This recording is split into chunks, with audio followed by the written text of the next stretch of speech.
Namaskar viewers, hello and welcome to Sansad TV. I'm Tina Jha, you're watching Perspective. Russian President Vladimir Putin's state visit to India for the 23rd annual summit concluded on Friday with a comprehensive and forward-looking joint statement.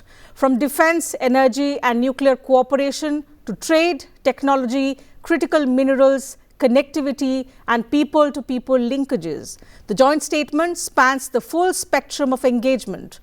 Importantly, both sides agreed to work towards balancing trade, joint development and manufacturing in defense, greater collaboration in science and innovation, and also expanding connectivity corridors through the Eurasian region and the Arctic. A particularly strong element was the clear and unequivocal stance on terrorism. Both Prime Minister Modi and President Putin condemned terrorism in all its forms and manifestations, including the attacks in Pahalgam and also in Moscow, and called for concerted action against UN-listed terrorist groups, emphasizing zero tolerance, the dismantling of safe havens, and blocking financing and cross-border movement of the terrorists. Both leaders also reiterated the need for comprehensive convention on international terrorism to be adopted at the United Nations. On the global stage too, the two countries underscored shared positions at the UN, at the G20, BRICS and the SCO, reiterating support for a multipolar and rules-based world order. So the key takeaways from this summit: how does this joint statement shape the next phase of India-Russia relations, and what does it signal to the wider international community? These are some aspects we will discuss on the show today.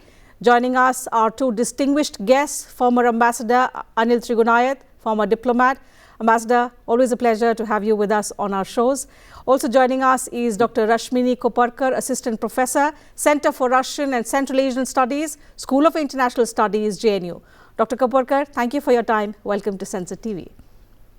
So, Ambassador, let's begin the program today with you. The joint statement is quite comprehensive. It talks about how the India-Russia relations have not just evolved but diversified into newer avenues of cooperation. From a diplomatic lens, what is the biggest takeaway for you after the 23rd India-Russia annual summit? Well, I think that this has been a very significant and substantive visit, as well as symbolic. What we see here is the kind of bonhomie between Prime Minister Modi and President Putin is once again on big display, and the role that it plays in shaping the relationship. That is also very important. In the last 11 years, Prime Minister Modi has met President Putin 19 times.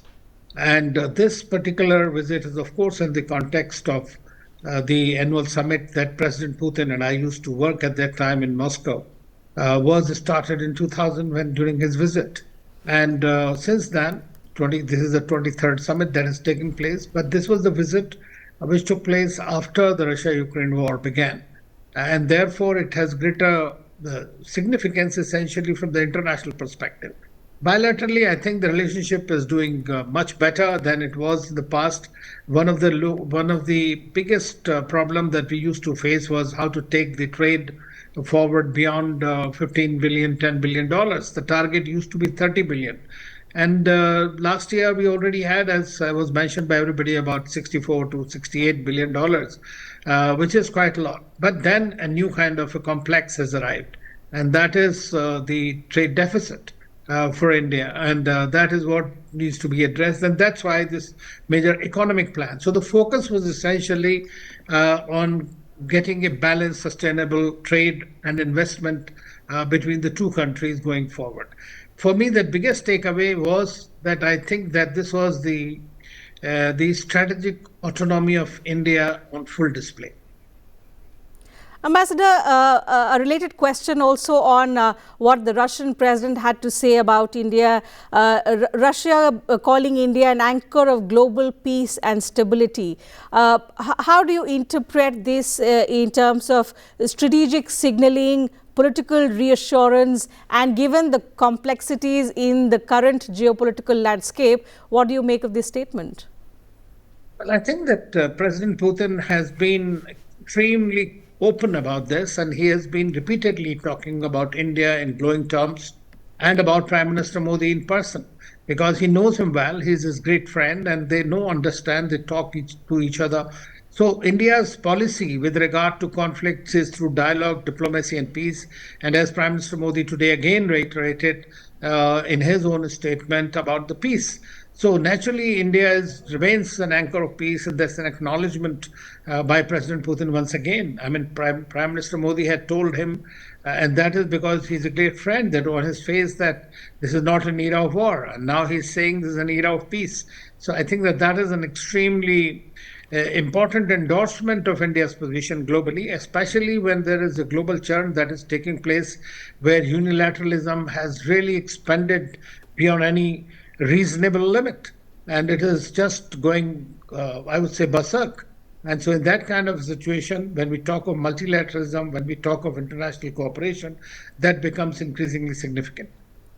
That's right. We will also discuss about some of the areas in which both leaders expressed hope that there is immense potential and that needs to be tapped. So perhaps a roadmap on which both sides are working to take the India-Russia partnership in that direction. But before we delve deeper into the specific, Professor Kuparkar, let me get your perspective as well on what has been the most meaningful takeaway for you from this summit. This visit of President Putin to India, although was a routine affair because it was part of an annual summit, but because it came after a gap of 4 years and it came amid the geopolitical complexities, it was viewed across and it garnered a lot of global attention as well. So in that context, how do you look at this visit, not just in the India-Russia realm, but also a wider signaling to countries that were watching perhaps as to what transpires out of this visit? Two powerful leaders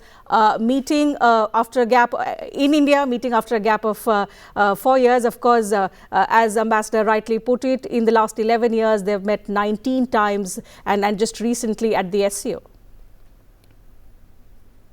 Thank you so much for inviting me. As the ambassador has rightly pointed out, this was actually a historic visit, and not only our two nations, but entire world has been looking at it, has been watching, has been taking the takeaways from here and looking at what has happened and what has come out in the joint statement.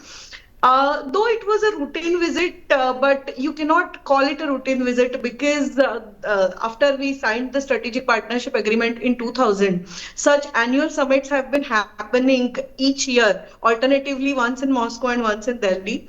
Until 2021, they were happening quite regularly. In fact, December 2021 was the last time when President Putin visited India for this same the format.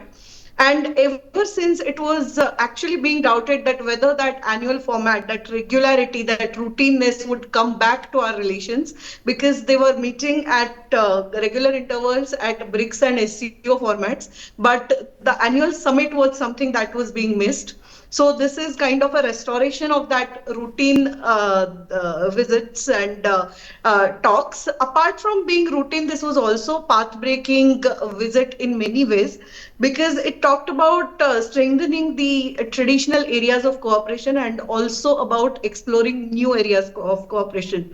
So currently, as we are celebrating the 25th anniversary, we want to take this relationship to the new level, and we want to enter new vistas and new areas where our two nations can cooperate. We want to diversify our relationships, and the major focus, of course, has been on increasing trade and connectivity and economic relations. We'll come to that, but currently answering your question about what is the message for the global community. First of all, India has emerged as an important pole in this multipolar world, and we are no longer going to be bullied or being pressurized by the big powers. We believe in strategic balancing, and that's what we have been doing for last 1 decade, or in fact since the end of the Cold War. And just because we are getting close with the US and cooperating and negotiating with the US, that doesn't mean that we are going to go away from our traditional partner. Russia is our time-tested partner, our ally, who has stood by us in our difficult times, and therefore Russia is indispensable, and our friendship is indispensable, and it's a clear messaging that you cannot be pressurizing us in choosing our partners and our relationships. That's right. And In fact, apart even from the that, joint, that is something that you rightly put, even the joint statement that has been put up on the MEA website, it's titled India-Russia, a time-tested progressive partnership anchored in trust and mutual respect. So it's not just reaffirming the historical relation that we have, it's also talking about the progressive partnership and the newer areas of cooperation that both sides are trying to build up. In that context, Ambassador, a question that comes to mind is, and something that both leaders also addressed during the joint press statement, was the trade imbalance. Both India and Russia have set a $100 billion trade target by 2030 with a clear focus on logistics, on the payments, investments, also boosting connectivity. Do you see this joint statement and this visit particularly laying the roadmap to achieve that target that both sides have set, especially in the area of trade? I think so. I mean, because one of the key prospects that we have been negotiating or talking about is that how to bridge the trade deficit, which has really continued to widen in favor of Russia, but against India. So several other mechanisms needed to be worked out, and that's why we see this economic cooperation roadmap that has been integrated into the joint statement as well as separately, which clearly identifies exactly how and which areas can be processed. You know, several agreements today have been signed. Food safety, that says that agricultural and food products can then be exported with ease, and that has been some problem. There are phytosanitary issues that have been there, which are non-tariff barriers between the two countries that needs to be removed. So there has been a consistent I think that they have tried to address all the issues. Apart from that, you also talked about connectivity. I mean, many of the people say in Russia that Indian products are non-competitive with regard to China or with regard to some other places.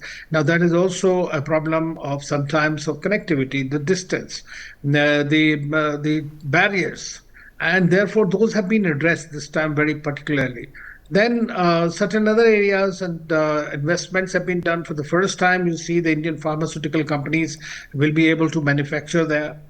Fertilizer and food security have been extremely important from our perspective. So both sides have also agreed to set up a urea plant, so about $3 billion investment, which will also come back to us.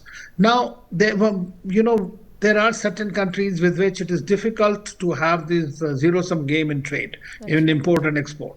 Because it depends on each country's comparative advantage and what do you need. India imports about 80% of its energy from outside, and therefore we are dependent for that. And certain countries which are smaller, which don't have the kind of a big market for us, then obviously there will be a trade deficit. But what can be done in this case is that since we are doing bilateral trade mechanisms in rupee ruble, as President Putin said, about 90 or 96%, I think the Russians also have a very big strategic opportunity to invest in India's Make in India program.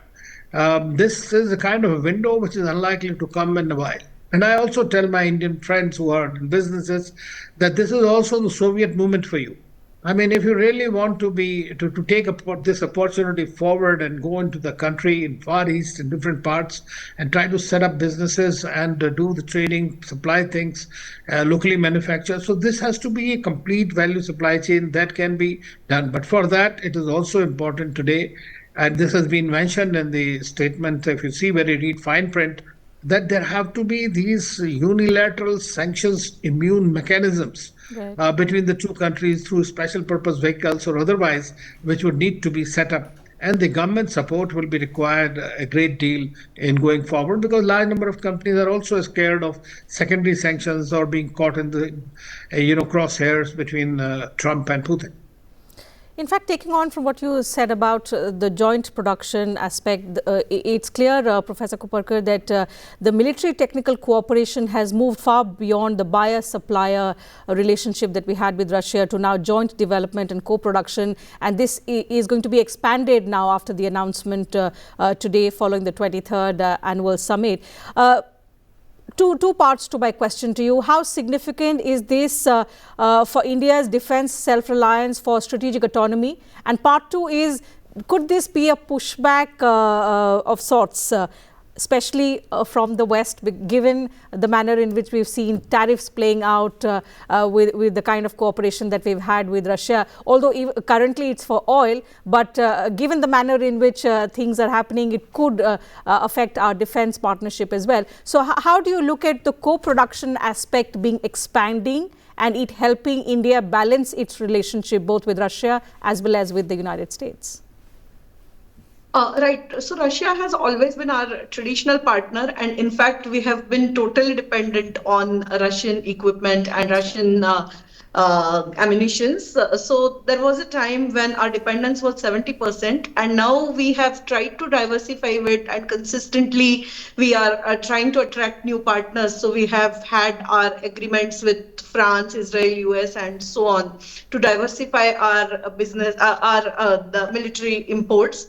But still, Russia continues to be our most important partner, still continues to be to supply something like 36-37% of our total military import. And Russia was the first country who actually came in joint production under the Make in India program. So therefore, that traditional partnership and trusted ally ship is very much there, and therefore it's reliable. Time and again, it has proved that Russian system has helped us, especially during the Operation Sindoor. We used the S-400 air defense system, and it helped us against our the enemy. And therefore, what we are looking at is Russia's geopolitical neutrality as well, because Russia has never shied away from helping us. Coming to the joint ventures and the joint exploration and joint production, it has been one of the things that has been under discussion for some time, and today it has also gotten some breakthrough. We are already producing the BrahMos and other the aspects. Also, Russia has agreed to help us to come in for the production of nuclear power plant, and we have been discussing about the second location. Kudankulam is already being enhanced. So there are several other aspects to this relationship, be it space, be it energy, be it military. And talking about whether there might be a pushback, first of all, when we are dealing with President Trump, we never know what kind of pushback we can expect, because giving 50% tariffs was also something that was not that was unjust, and in fact, India was the country which was put the highest tariffs, so it was something that was uncalled for. So we never know, but that has not been in the discussion. We are not developing our relations or enhancing our partnership on the basis of whether it will be liked or disliked by US and whether there will be a backlash.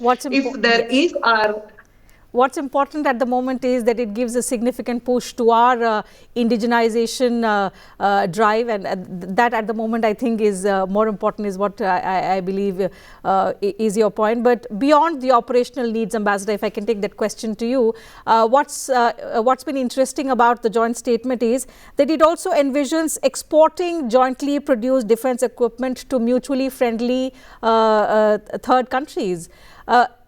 From a strategic point of view, from a geopolitical context, and aligning with India's commitment to the global south, how significant is this vision, which stems from the India-Russia partnership but extends to countries in the global south?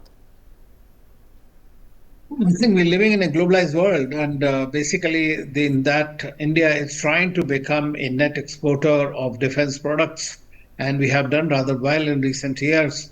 And as was mentioned by Professor Rashmini, that the BrahMos missile is a certain example, as you know, that large number of countries are looking to import from that, and that is a very fine joint venture between India and Russia. In fact, Russia is the only country that has been transferring technology to us, even for the new equipment and aircrafts and all that they are talking about.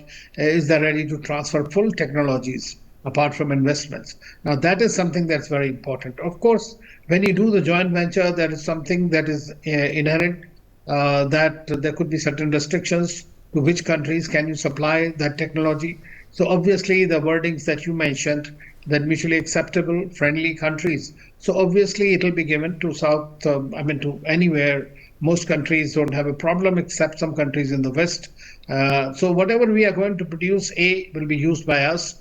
B, if it is to be exported, and once it proves its metal, then obviously large number of countries will go. India will also have the possibility of scaling it up as well as making it more competitive in the market because of our own inherent advantage and the R&D and other possibilities that we have in our country. So I think the Russians look at it from that perspective, that their market would be greatly expanded, because India is one country that has a tremendous goodwill across the world, especially in about as being a voice of the global south.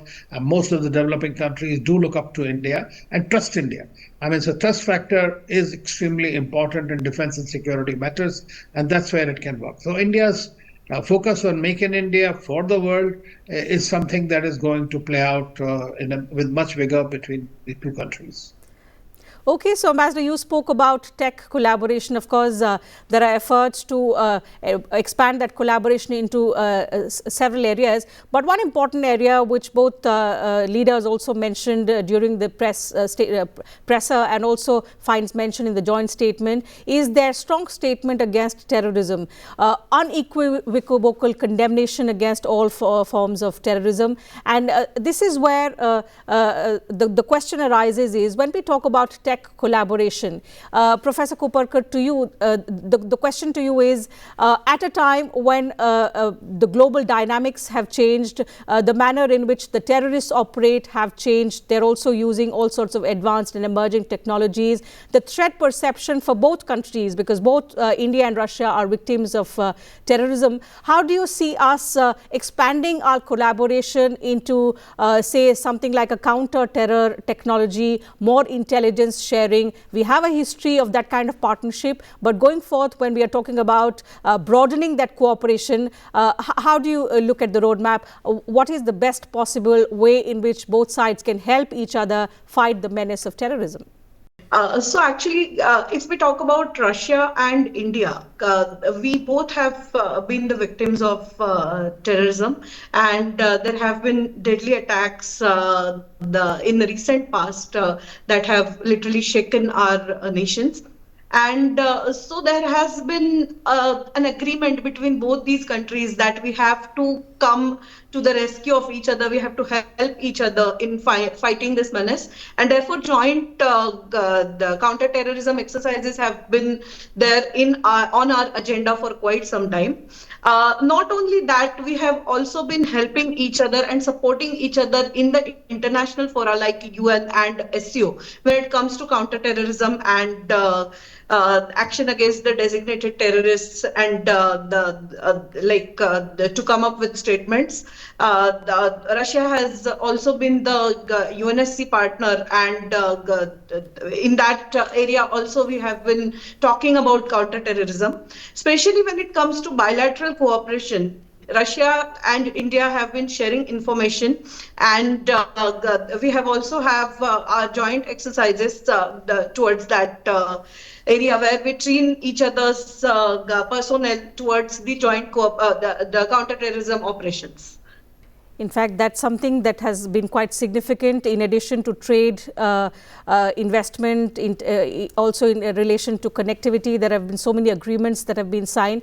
It's too short a time to discuss each of these agreements comprehensively. But what's been also important is that both countries have discussed issues of regional and mutual interest. In that context, the support to each other in fighting the menace of terrorism has been quite significant, given the strong statements coming in from both Prime Minister Modi and Putin.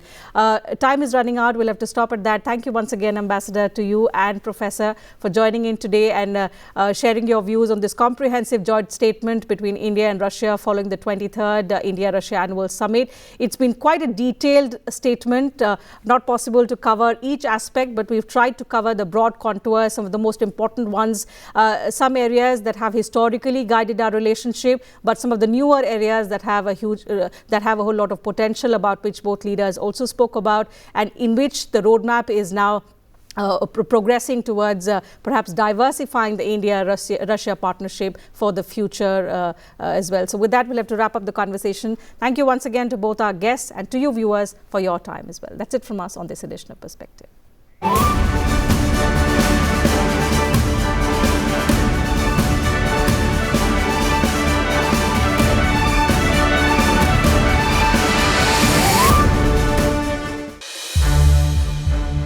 संसद TV के और भी programmes देखने के लिए subscribe करें हमारा YouTube channel और हाँ, इन्हें लाइक और शेयर करना ना भूलें।